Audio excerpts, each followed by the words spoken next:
ಯಾರು ಇಲ್ಲಿ ನಿದ್ದೆ ಮಾಡ್ತಿರೋದು? ಮಿಸ್ ಕಾರ್ತಿನೇ ಮಲ್ಕೊಂಡಿರೋದು. ಏ ಕಾರ್ತಿಕ್, ಮ್ಯಾಮ್ ನಾನು ಆಮೇಲೆ ಎಪ್ಸಿ ಮ್ಯಾಮ್, ನಾನು ಒಳ್ಳೆ ಕನಸು ನೋಡ್ತಾ ಇದ್ದೀನಿ. ನಾನು ಕರೆಯೋದು ನಿನ್ಗೆ ಹಾಡಾಡೋ ಥರ ಇದೆಯಾ? Wake up man. ಗೆಲ್ಲದೆ ನಾನು ಕಣ. ಮಕ್ಕ ಮೋತಿ ನೋಡಿ ಒಂದು. ಮಕ್ಕಳು, ನೀವು ಈ ಕಾಲವನ್ನು ಸದುಪಯೋಗ ಪಡಿಸ್ಕೊಳ್ಬೇಕು ಅಂತ ಏಸಪ್ಪ ಎದುರು ನೋಡ್ತಾರೆ. ಯಾವುದನ್ನು ಕೂಡ ನಾವು ವ್ಯರ್ಥವಾಗಿ ಸೋಮಾರಿಗಳಾಗಿ ಮಲ್ಕೊಂಡು ನಿರುಪಯುಕ್ತ ಕಾರ್ಯಗಳಿಗೆ ನಾವು ಸಮಯವನ್ನ ವ್ಯರ್ಥವಾಗಿ ಕಳಿಬಾರ್ದು.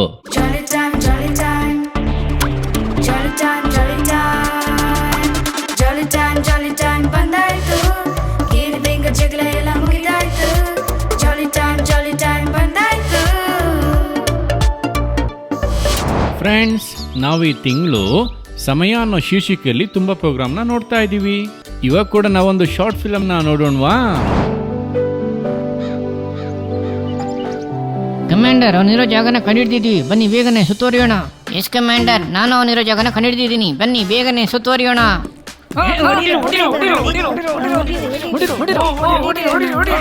Students silent. ಸ್ವಲ್ಪ ಹೊತ್ತು ಕ್ಲಾಸಲ್ಲಿ ಇಲ್ಲ ಅಂದ್ರೆ ಕ್ಲಾಸ್ನೇ ರಣರಂಗ ಮಾಡ್ಬಿಡ್ತೀರಾ. Sorry ma'am. ಯಾರು ಇಲ್ಲಿ ನಿದ್ದೆ ಮಾಡ್ತಿರೋದು? ಮಿಸ್ ಕಾರ್ತಿನೇ ಮಲ್ಕೊಂಡಿರೋದು. ಏ ಕಾರ್ತಿಕ್, ಮ್ಯಾಮ್ ನಾನು ಆಮೇಲೆ ಎಪ್ಸಿ ಮ್ಯಾಮ್, ನಾನು ಒಳ್ಳೆ ಕನಸು ನೋಡ್ತಾ ಇದ್ದೀನಿ. ನಾನು ಕರೆಯೋದು ನಿನ್ಗೆ ಹಾಡಾಡೋ ಥರ ಇದೆಯಾ? Wake up man. Sorry ma'am. Sir ರಾತ್ರಿ ನಿದ್ದೆ ಮಾಡಿಲ್ವಾ? ಮರ್ತ್ಬಿಟ್ಟೆ ಮ್ಯಾಮ್. ಯಾವುದನ್ನು ಮರ್ತು? ಹೌದು ಮ್ಯಾಮ್, ನಿನ್ನೆ 9 ಗಂಟೆಗೆ ಮಲ್ಕೊಂಡ್ಬಿಟ್ಟೆ, ಅದಕ್ಕೆ ಮಲ್ಕೊಳ್ಳೋದನ್ನ ಮರ್ತ್ಬಿಟ್ಟೆ. ಓ, ಅದಕ್ಕೆ ಕ್ಲಾಸ್ ರೂಮಲ್ಲಿ ಕನ್ಸು ಕಾಣ್ತಿದ್ಯಾ? Sorry ma'am. Students, sports day ಬರ್ತಾ ಇದೆ. ಹೋದ ವರ್ಷದ ತರನೇ ಈ ವರ್ಷನೂ ನಮ್ಮ ಕ್ಲಾಸಲ್ಲಿ ತುಂಬಾ ಜನ ಭಾಗವಹಿಸ್ಬೇಕು, ವಿನ್ ಕೂಡ ಆಗ್ಬೇಕು. ಓಕೆನಾ? Okay miss. Miss sports day ಅಂದ್ರೆ ಯಾವಾಗಲೂ ಚೆನ್ನಾಗಿ ಆಡೋದು ರವಿನೇ. ಅವನ ಹೆಸರು ಬರ್ಕೊಳ್ಳಿ ಮಿಸ್. ಮಿಸ್, ನನ್ನ ಹೆಸರು ಬರ್ಕೊಳ್ಳಿ ಮಿಸ್. ನಿದ್ದೆ ಮಾಡೋ ಸ್ಪರ್ಧೆ ಎಲ್ಲ ಹೇಳಲ್ವಾ? ಸೈಲೆನ್ಸ್. ಯಾರು ಯಾರನ್ನೂ ಗೇಲಿ ಮಾಡಬೇಡಿ. ಯಾರಿಗೆ ಇಷ್ಟ ಇದೆಯೋ ಅವರು ಸೇರ್ಕೊಳ್ಳಿ. Sorry miss. It's okay Raja. Okay, bye children, let's see tomorrow. Thank you miss.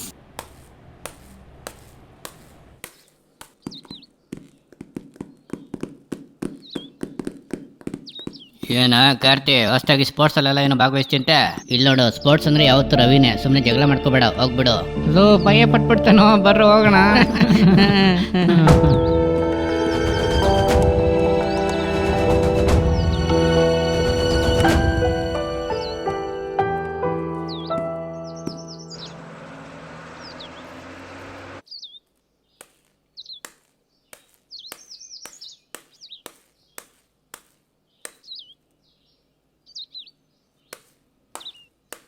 ಯಾಕೋ ಕಾರ್ತಿ, ಮನೆಗೆ ಹೋಗ್ದಿರಾ ಇಷ್ಟು ಬೇಜಾರಾಗಿ ಕೂತಿದ್ಯಾ?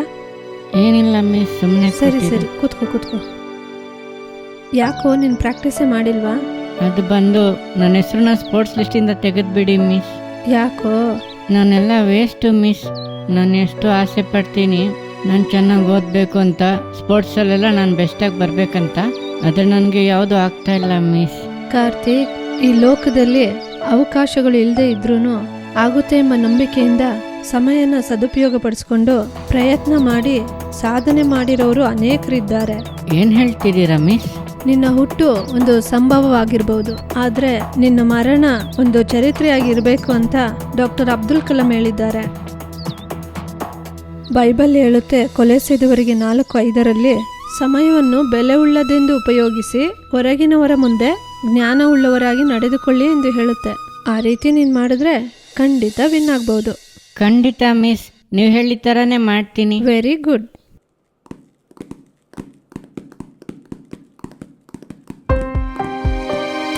ಏನೋ ಕಾರ್ತಿ, ನಾವೆಷ್ಟು ಹೇಳಿದ್ರು ನೀನ್ ಕೇಳೋದಿಲ್ವಾ? ನಿನ್ಗೇನ್ ಬಿಡ, ಇವನ್ ಎಷ್ಟೇ ಮಾಡಿದ್ರು ಕೊನೆಗೆ ರವಿ ಹತ್ರ ಸೋಲ್ತಾನೆ. ಗೆಲ್ಲದೆ ನಾನ್ ಕಣ. ಮಕ್ಕ ಮೋತಿ ನೋಡಿ ಒಂದು. ಮಿಸ್ ಹೇಳಿದ ಥರ ಟೈಮ್ ಶೆಡ್ಯೂಲ್ನ ಫಾಲೋ ಮಾಡಬೇಕು. ಇವ್ರು ಯಾರು ಹೇಳೋದನ್ನು ನಾನು ಏನು ಕೇಳಬಾರ್ದು.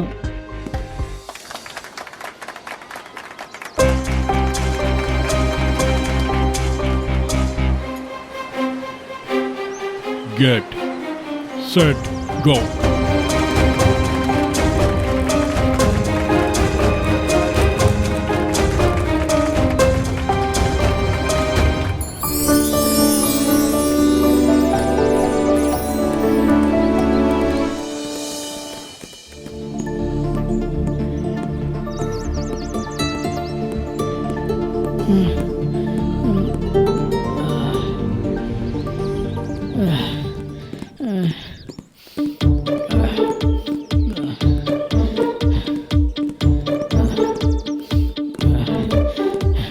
ಸಾರಿನೋ ಕಾರ್ತಿ, ನಾನು ನಿನ್ನ ತುಂಬ ಡಿಸ್ಟರ್ಬ್ ಮಾಡಿಬಿಟ್ಟೆ, ನನ್ನ ಕ್ಷಮಿಸ್ಬಿಡು.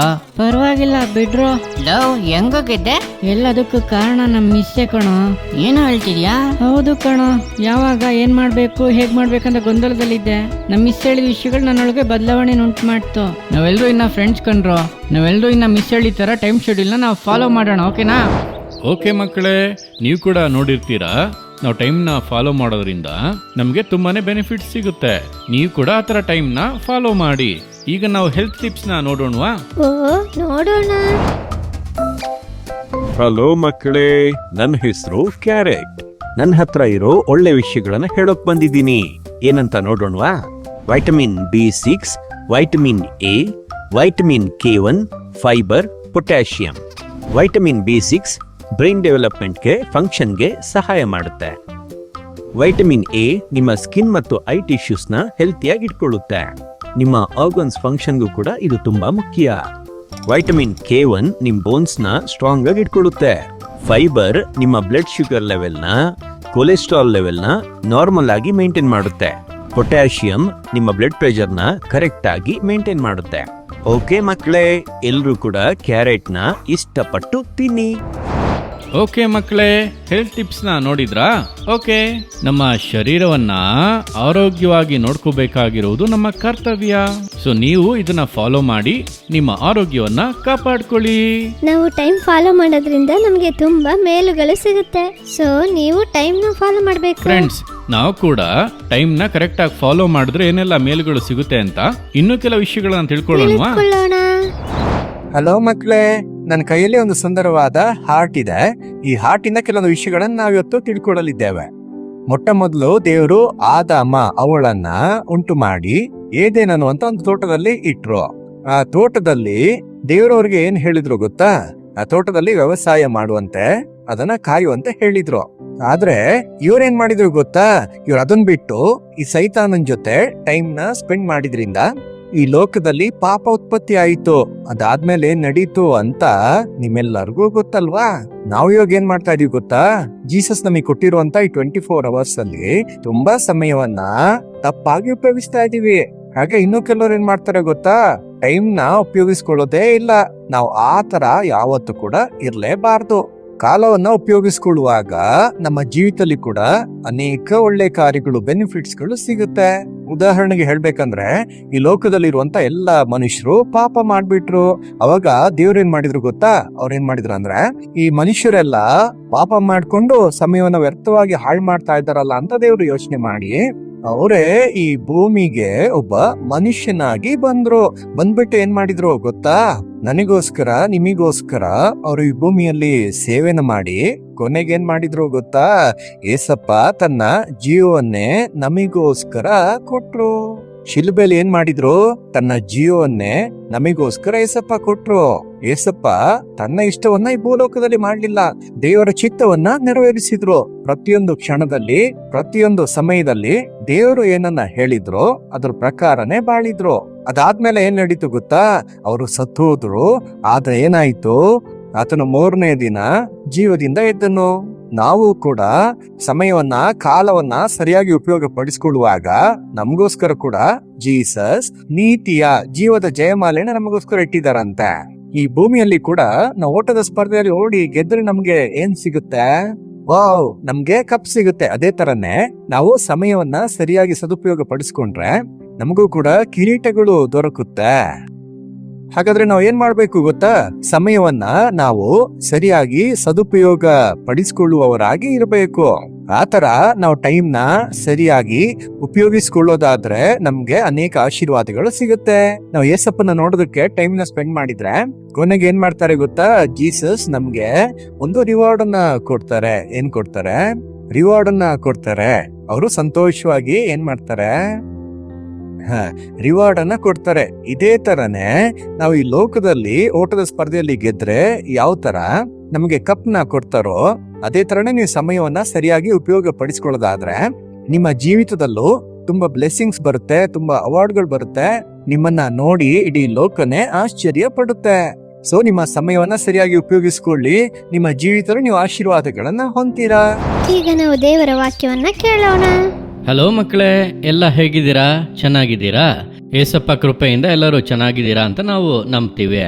ಕಾಲವನ್ನ ಪ್ರಯೋಜನ ಪಡಿಸ್ಕೊಂಡ್ರೆ ನಮಗೆ ಏನು ಒಳ್ಳೆಯದು ಎಂಬಂಥ ಟಾಪಿಕಲ್ಲಿ ನಾವು ವಿಷಯಗಳನ್ನು ನೋಡ್ತಾ ಇದ್ದೀವಿ. ಕಾಲವನ್ನ ಸದುಪಯೋಗ ಪಡಿಸ್ಕೊಳ್ಬೇಕು. ಇವತ್ತು ಕಾಲವನ್ನ ಪ್ರಯೋಜನ ಪಡಿಸ್ಕೊಳ್ಳೋದ್ರಿಂದ ಏನೆಲ್ಲ ಒಳ್ಳೆಯದು ಅಂತ ನೀವು ಪ್ರೋಗ್ರಾಮ್ಗಳನ್ನು ನೋಡಿದ್ದೀರಿ.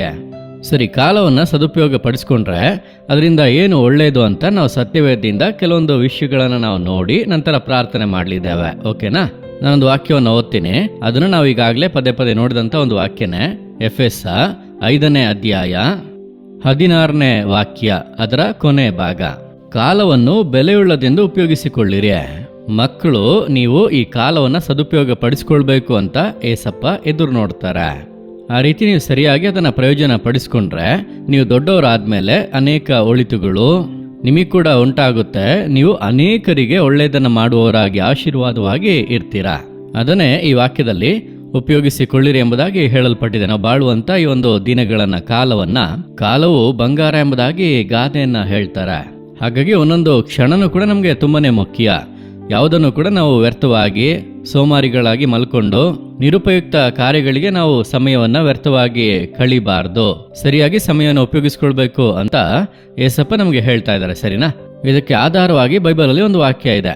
ಯಾರು ಅಂತ ಹೇಳಿದ್ರೆ, ಯೋಸೇಫಣ್ಣ ಕಾಲವನ್ನು ಸರಿಯಾಗಿ ಪ್ರಯೋಜನ ಪಡಿಸ್ಕೊಂಡಿದ್ರಿಂದ ಆಶೀರ್ವಿಸಲ್ಪಟ್ಟನು ಅಂತ ವಾಕ್ಯದಲ್ಲಿ ಇದೆ.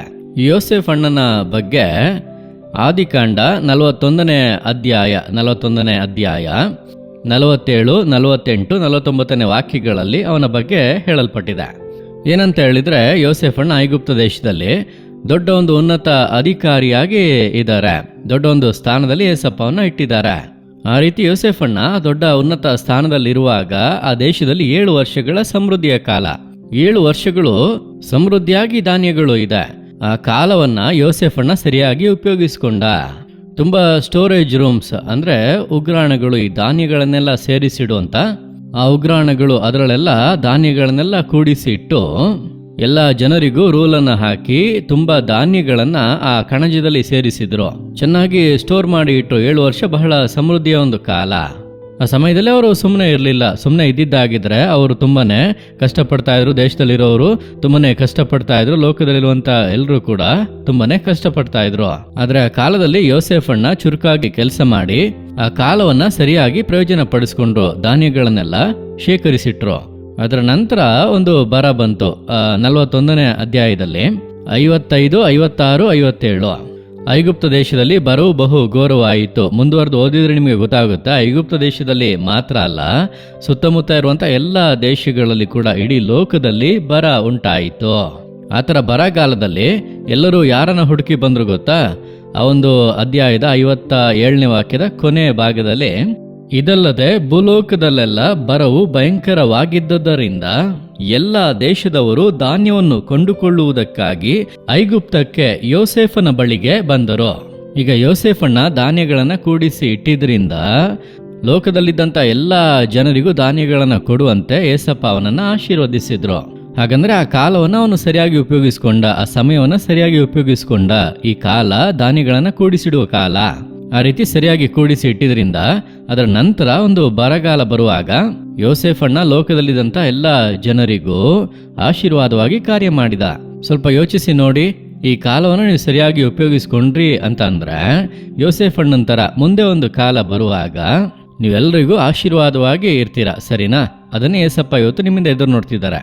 ಹಾಗಾಗಿ ನಾನೀಗ ಏಸಪ್ಪ ಈ ಓದುವಂಥ ಕಾಲವನ್ನ, ಈ ಒಂದು ಸಮಯವನ್ನ ನಾನದನ್ನು ನಿಮಗೆ ಪ್ರಯೋಜನವಾಗಿ ಉಪಯೋಗಿಸ್ಕೊಳ್ಬೇಕು. ನನಗೆ ಕೃಪೆ ಕೊಡಿ, ಅದಕ್ಕೆ ಬೇಕಾದಂಥ ಜ್ಞಾನವನ್ನು ಕೊಡಿ. ನನ್ನ ಸಮಯವನ್ನು ವ್ಯರ್ಥ ಮಾಡಲೇಬಾರ್ದು. ಸರಿಯಾಗಿ ಯೋಚನೆ ಮಾಡಿ ನನ್ನ ಸಮಯವನ್ನು ಕಳಿಬೇಕು.